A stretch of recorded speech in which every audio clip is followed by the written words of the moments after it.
Welcome to Gen Z Hoops, the Gen Z basketball, coaching, and sports business show. What's going on, guys? Welcome back to another episode of the Gen Z Hoops podcast. Today, I'm joined by former professional basketball player Victoria Mazur. Victoria, how you doing today? Thank you. Hello, everybody. I'm doing good. Thank you so Thank much for giving me this opportunity today. I'd like to kickstart a little conversation here. Can you talk a little bit about your connection to the game of basketball? I mean, I must say this is my boyfriend, husband, partner in crime. So, I found this game. Game found me when I was 6. And my parents put me in like a little group, but I was blessed to have a great coach who just tried to help me out like with my game, and he saw some talent in me, and this is how like I became a professional. Was there ever a predominant like basketball player who you decided to model your game after at a young age?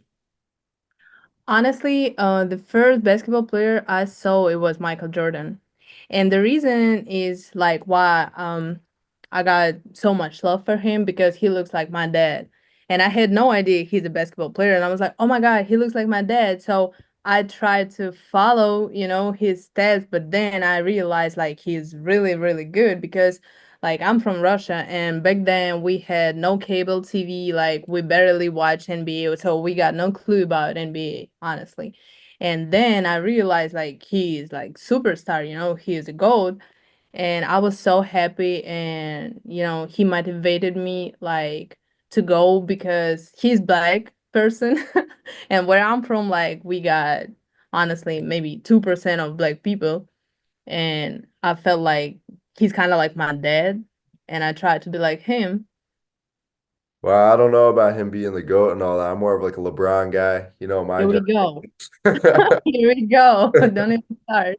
I'm not starting that whole argument. I saw someone got like shot over that whole argument the other day. They posted on Instagram. Yeah, I'm not getting into all that right now, um you mentioned being growing up in Russia, being raised in Russia. Can you talk a little about adapting to that culture, being born into that culture, the Russian culture? Honestly, for me as a mixed person, I never had a problem when it comes to racism or like we got nationalism. We don't call it racism because we never had a history with when it comes to black people. So, I always was around good people. I never had a problem with it. But with the basketball, I realized like it's cool to be black because as mixed person you still like doubt in yourself like who you are honestly if you're more white or if you're more black. But obviously in the beginning I felt like I'm white because everybody is around me was white, and then with the age and being a basketball player, being around like foreigner players, I realized like yeah, I'm more a black person. It was cool, childhood was good, and basketball, like I said, my first coach, he was really great one, and he helped me to adapt to the game, and I never had a problem with it. Let's fast forward to being recruited to college. What was the recruiting process kind of like for you, and why did you ultimately decide to attend Kursk State University? Okay, let me tell you something. We got different system, way different system as Americans. Cause for us, like my I signed my first contract when I was 13. So technically, I stayed home and they offered me a deal, like professional deal, and that's why like I was able to move in young age from my hometown to Kursk. And there was like because I was still in the school, so school has nothing to do with the basketball team, so they didn't help us. We didn't have to earn scholarship and stuff like that like y'all do in America. So it was like school during the day, and you have to make it to 2 practices no matter what, you know and so I just put like Kursk University because like obviously I got my first degree there, but it has nothing to do with the basketball. Because even like I remember my first year in college, all the teachers they told us like we don't care if y'all basketball players or whatever. Like, we not helping y'all because like some girls who's older than me, they got some problems. They trying to like trick them, saying, yo, we basketball players, we got no time to study and stuff like that. So teachers was like really, they went hard on us. And so my degree and my years in university got nothing to do with my professional career. And it like this system goes everywhere in Russia. You mentioned having two practices like basically every day while you were in college. Can you take me through what those practices were like?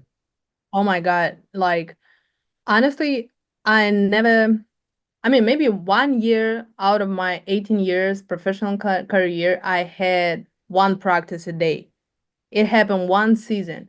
Like, normally in Russia, especially when you're young, you might have three practices a day, you know, just like we doing a lot of stuff. We playing one-on-one. We a lot of like physical condition stuff, and we learn how to think during the game. We learn how to read the game. So we work a lot on defense. We work a lot on offense as a team, not just like individual skills. And it was hard because I remember our first practice start like at 7:30 a.m. Then you run into the school, and then from school you run into another practice, which starts like around 5 p.m. or something like that. So you really got no rest. And like I said, school doesn't help you with a schedule. And it was like really tough years. But then it's like I had a conversation with one of my friends who's American, and he was like, I'm not doing two practices a day no more. Like, I'm a pro. I passed my college years. And I'm like, I'm 30 and I'm still going to two practices a day. So this is like normal for us, but not normal for foreign players who's coming from, I mean, to play overseas. And yeah, this is how like, everybody's who's coming to play from other countries, they say like our routine is really difficult because we might have 58, 60 games a year, and we got like really tough schedule, but nobody really cares. We got morning practice and we got evening practice. We can do the same stuff like on two practices, so it's not like individual or and then like some game stuff. We can do the same thing for a week, but it is what it is. This is our mentality here. You gotta get the job done at the end of the day, though. I Exactly. to connect to that point right there, I can actually our coach was actually making us wake up at like 5:30 like almost every day and during the preseason to do like conditioning, and then we'd have like pickup or some sort of like team practice throughout the day, and then guys need to get in the gym like on their own and like try and push themselves. Now that like during the season we do the same thing. We have lift, conditioning, then we practice, and guys get in the gym on their own. It's not as like hectic as it was in the preseason, but I can't imagine going through that schedule. That's really insane. Do you Right. That's was normal for there me. was there ever like a specific moment from your first year in college that like stood out to you from like a game or practice where it made you feel like, man, this is like a whole new level of basketball that I'm playing? Uh, once again, different system. So, technically, when you sign a contract with a big team, like I had Dynamo Kursk, we got three teams. So, junior team, like teenager team, and the main team, right? And it depends how old are you. I mean, I passed all three stages, like starting from junior team when I was 14, 15, and till I was 23. So anytime when somebody got hurt in the main team, like they calling for you, like if you really like good one.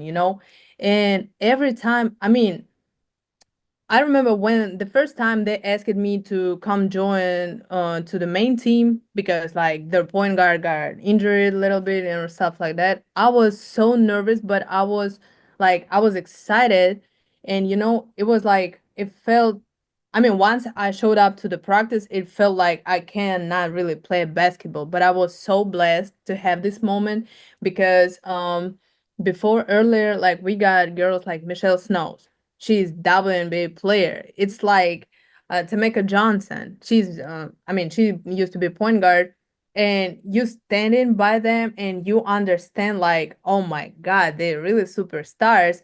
And you even like you can't even shoot the ball, you can't even pass, especially like on my position, I was point guard, and obviously I had to run the team, but it was like so stressful. So you kind of like have a mixed feelings if you want to go to practice or if you don't want to go to practice.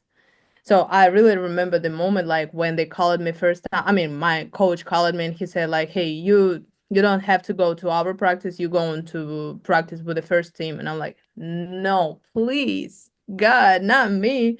But at the same time, I was super happy. I knew that my progress is started that day, because they saw I mean, I can do something more. So yeah. So in 2007, you started playing for BC Dynamo Kursk. What was your mindset going into your first season with this team? I was a kid and I had no idea what to expect. When you start playing basketball and you got your like home team, it's like kids hooping, having fun. It was cool. But I remember when I showed up, like I moved by myself, so my family stayed in my hometown, and you by yourself, and you have to prove yourself every day, every practice, because like they put you on a contract, they start paying you money. This is like actually another like difference between America. I mean, maybe now like college players they getting money, right? But back then it was like unusual. So we got paid already, and it was really big stress because you have to stay ready every day. And I remember we had a preseason, so we started like our camp in early in July, till let's say till end of September, because you traveling, you practicing, and it was hell because you practicing with girls who's older than you. Obviously they smarter, they faster, and you just a kid. And it was like really big challenge for me. I was crying a lot by myself because like I was like, I just want to hoop, I want to go home. But at the same time I knew like once I'm here, that means like I was choosing, that means I got opportunity and I'm better than the rest of my old team. So this is my chance. I can't just, miss it. I can And agree with you on that one. In my first year of college, there were many angry phone calls to my mom. Like she'd have to like hear me like complaining for hours, kind of like venting my frustration. Or even now, if I had like a bad day or something. But I can agree with you on that. Like it is yeah, pretty tough when you're put in like a new situation that you're not really comfortable with at first. But I remember like a lot of coaches that I've talked to, like when I was like a young kid, a lot of mentors like who I've grown up with. They always tell me like kind of it's good to make yourself uncomfortable. You got to be like you'll flourish once you get comfortable with being uncomfortable at the end of the day. So for sure. But it's like it's different because you understand that you're working. And honestly, this is till this day, it's another big difference between American system and European system. Okay, not European, I'm talking about Russian system because you're getting money and you start treat basketball. Obviously, you love this game, you enjoy it, but this is your job. And you cannot like mm, treat it like, okay, I feel like I want to hoop, and another day you don't feel like hooping. You can show up to the practice and you can do something, I mean, bad thing, you yeah. have to really earn your money. And we got this mentality. So I remember I had a conversation with my American teammate, and she was like, "Why y'all not laughing? Why y'all not smiling during practice?" And I'm like, "Cause we've been told that this is our job. We have to stay focused and we can't smile because like if we smile during the practice, like that means like we don't take it serious. So that's why, like we showed up to practices like, okay, we focus it, we're not smiling, we're not talking, like it's different because I was in the States this summer, and like I spent 4 months right now, and I was going to college games. I was talking with a lot of coaches, and I can see that in the States kids having fun. So like even through college, they know what they're doing, but they're still like having fun. And coaches and management, they allow, them to enjoy it. Not like in Russia. Oh no, yeah, I totally agree with that. Like throughout our practices, I usually have the mindset since like we always like kind of think of practice kind of like as a game in a way because like the we play Friday and Saturday like almost every weekend back to back. So it's like those other days like Sunday through Thursday, the guy who you're going against is going to be like the hardest guy you'll play until you get to Friday and Saturday. And then so we kind of have that mentality practice is supposed to be like harder than the game. It really is because like we like beat each other up like throughout the week a For lot. sure. But yeah, For like sure. I think of it as a game, really practice, but I we always like since we're a family here, like we're like a culture here. So it's like we have fun, we laugh, we joke. But then like once live situations come, drills come, no smiling. Everyone's like serious, going Right. physicality starts, guys start going at each other. I love it. It gives me like some sort of like rush. But For yeah, I sure. think we do have like a good balance about having fun and then like serious locked in mentality, whether it's film on the court, live situation, whatever it is. Right. So like do you have a so in for BC Dynamo Kursk, you had an amazing run there. You won the Russian championship and was a EuroLeague finalist. When you hear those accomplishments, what comes to mind? I mean, I was part of the team because I was by this time I was young, and obviously I wasn't the main person who helped to win championship because we as young players we was sitting on the bench and supporting the players, but we got this title and it was big moment because like to be around really good players who got a names in America or like in European country, it was like it was big time for us, and especially for me because I spent 9 seasons with Dynamo Kursk and it was my goal to make it to the main team. It doesn't matter like if I was able to play a lot of minutes or like just be part of the main team, but I was thankful and it was a great moment for me, and my next step, I took my next step and knowing that this club, this team gave me everything, they opened a lot of doors for me and I'm forever grateful for the times I had there. I grew up as a person there, I grew up as a player and it was great moment. What was the atmosphere like in the Euro Cup final? Can you talk a little bit about that? Um it was great, but the problem is back then it's now like Dynamo Kursk is lead team, I mean before world situation they used to play in EuroLeague, so it's like even better league.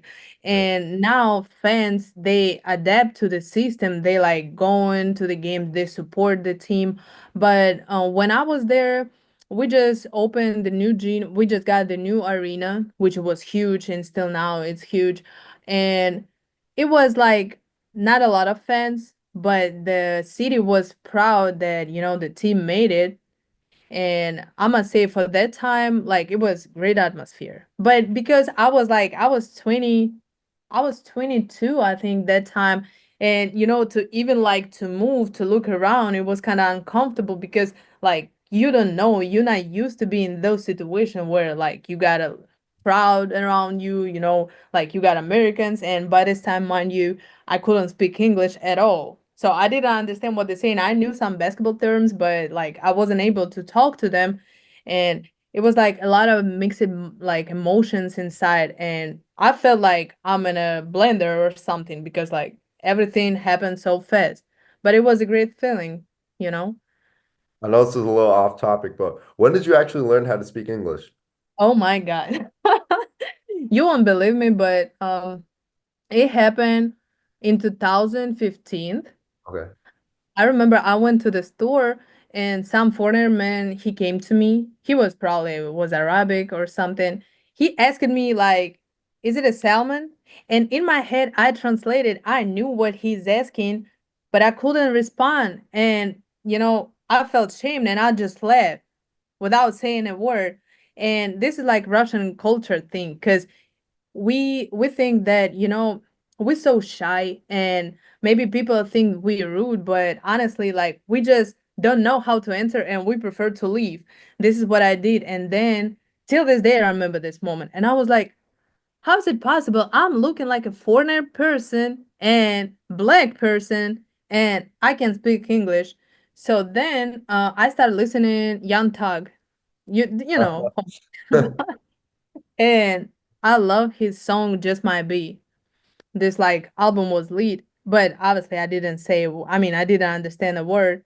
And I started like, okay, from this moment, I want to know what he's talking about, even though he is not a great example when it comes to learn English, but I was locked in. And since this day, like, so this song, this rapper, whatever, he made me to start learning. Like, I was reading all the lyrics. Um, I tried to learn slang because, it's hard to learn. And yeah, so it's been 7 years.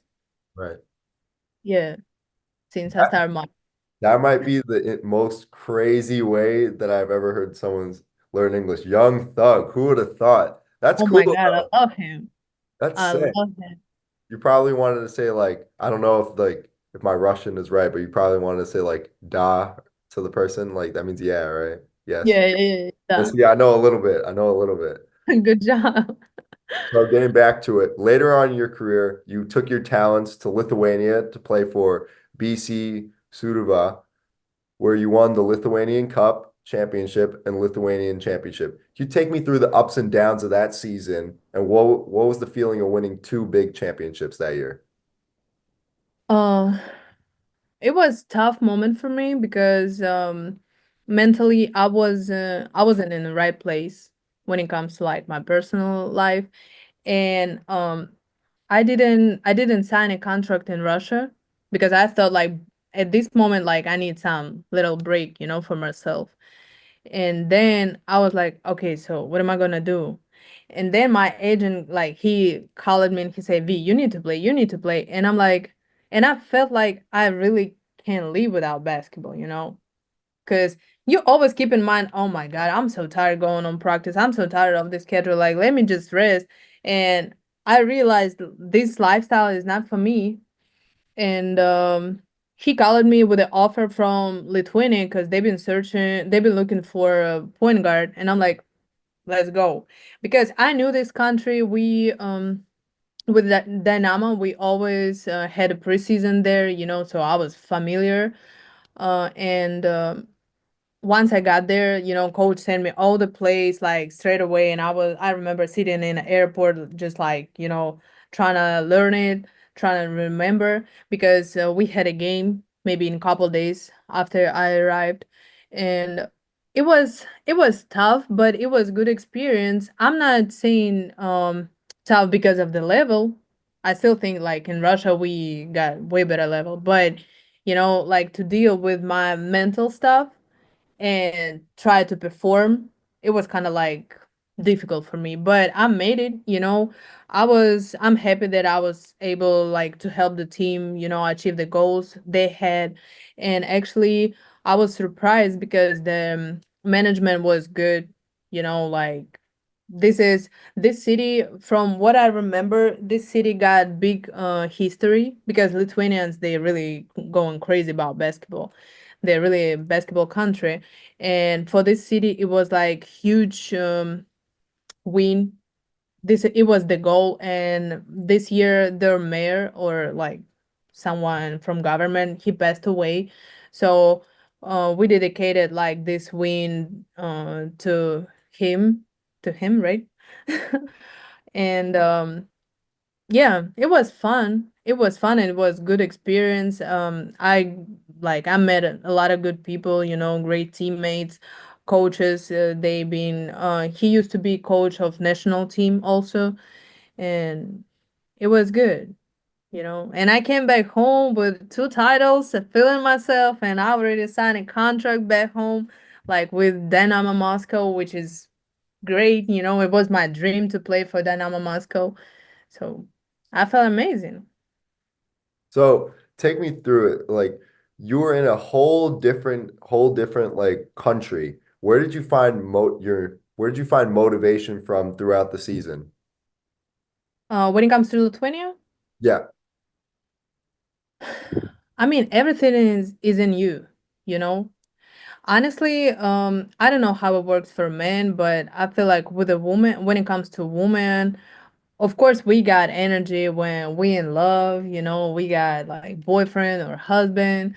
It feels good, but by this time I was single and I was dealing like with a little breakup, and this breakup motivated me, and I'm like, hold on. Who am I? Like, okay, like we separated right now, but I still got me. I'm doing me. So, and it helped me, like my personal situation helped me to prove myself that, like I'm good with him or without him. It doesn't matter.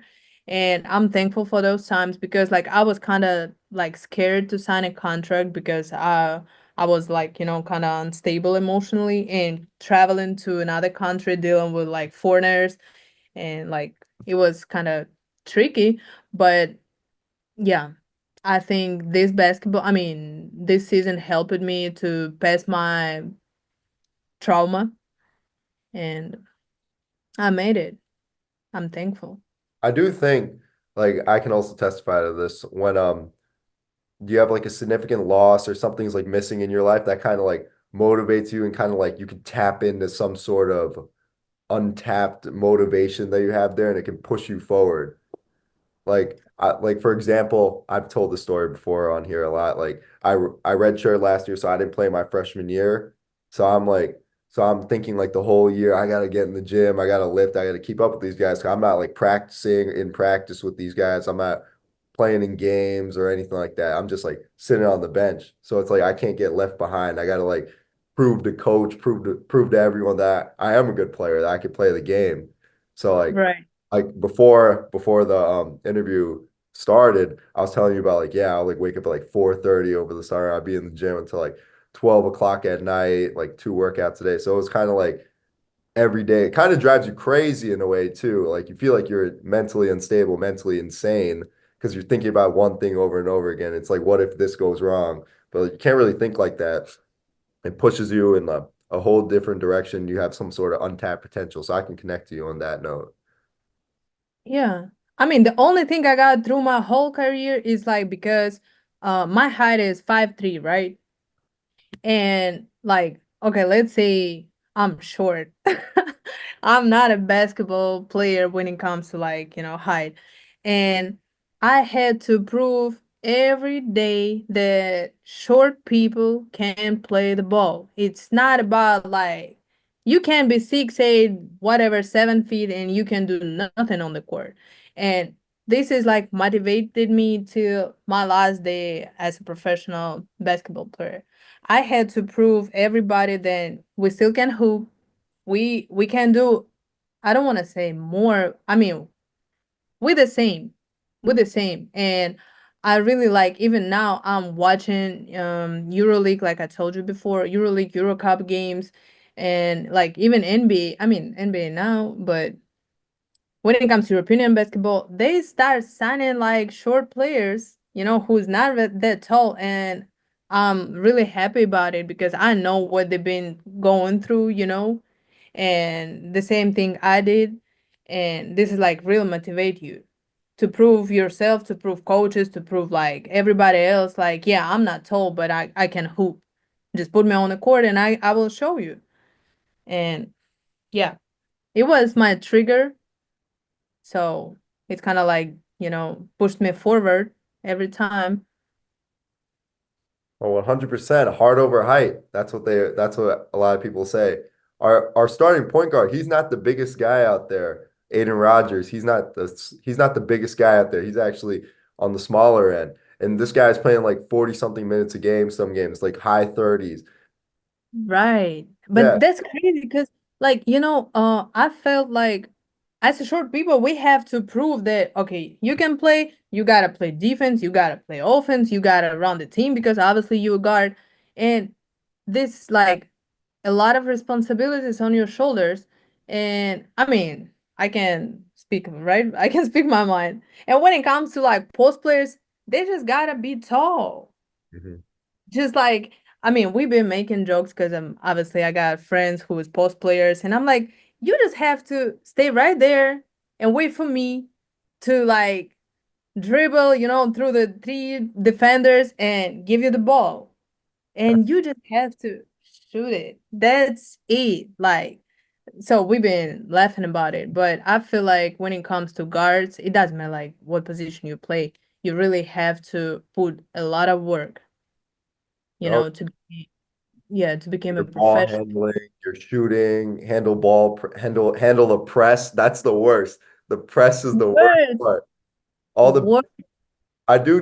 we joke a little bit about it too, like when me and like my group of friends are with each other. All the big literally needs to do is flash to the middle. We give him the ball. He looks opposite. Boom, press is broken. But it's we'll work through it, practice, you know what I mean? We'll get back to it. Let's get back to it though. Sorry about that little sidetrack there. So Right. last year you actually wrapped up your professional career playing for BC Neftyanik Omsk, Russia. What was this farewell season like? And did you ever have like some sort of full circle moment to think about where you started from and to where you ended? I mean, yeah, I was thinking actually my last season, I was thinking about my career a lot, you know, and what I've been going through, what I got from basketball and stuff. And um if some like a lot of people asking me like if I got any regrets, about choosing basketball. And no, I got zero regrets. And my last team, I mean, last season was tough for me, honestly, because I signed up in Kazakhstan. I stayed there for 3 months, and they been like offer me like another job because they knew kind of like mentally I was ready to end up my career. And they've been talking to me like, hey, do you want to be part of the management? Do you want to like help the coach? Like, just let's work together. And I felt like, okay, but I want to end up my career at home, I wanted to finish it in Russia. And somehow, like before New Year, I got a call from my agent and he was like, just pack your stuff, like we going back home. And I'm like, I was super happy. And I had a season there, and like everybody was familiar, and I had fun like being around my friends, being around coaches. I know everybody, like fans knew me. It was kind of like it was home, and but season wasn't good like for the team because they've been struggling before me. So I spent there like 5 month, but we already was kind of like down. But I was focused on my joy, when it comes to practice, when it comes to games. Like, okay, if we win, we win. If we lose, like, what can we do at this point? And yeah, but I got a little injury. Actually, I was thankful. I mean, I'm thankful that I never had a real injury through my career. So thanks to my body, thanks to God, like to saving me. And yeah, in April I got a little injury because once again practices was so hard. And I'm like, I remember I was staying and thinking like I'm 32, but I'm practicing like 17 years old, which is crazy because when I was 17, people been telling me like once you get older, like you don't have to run fast because like you don't have to prove nothing. And now once I'm older, like I'm 32 and I still have to prove that I'm faster than young or like, I'm more skilled than young players. That's crazy once again when it comes to like guards because we always have to prove, we always have pressure. And after this little injury, like I decided enough is enough, I mean, I'm healthy, but I was just like mentally, I love basketball, but some things, when it comes to business, right? When it comes to money, it's like, it's not really for me. And one day after season, I woke up and I was like, that's it, you know. And I had a conversation with my agent and I told him like, yo, I don't want to play no more. I mean, I love basketball. I'm watching every game, you know, I still want to be part of this game, but from another side. I don't understand how you're not a LeBron James fan. You're talking about all this longevity and all that stuff, proven to break the age barrier and all that stuff. I don't understand how you're not a LeBron guy. I mean, I'm Michael Jordan girl, you know.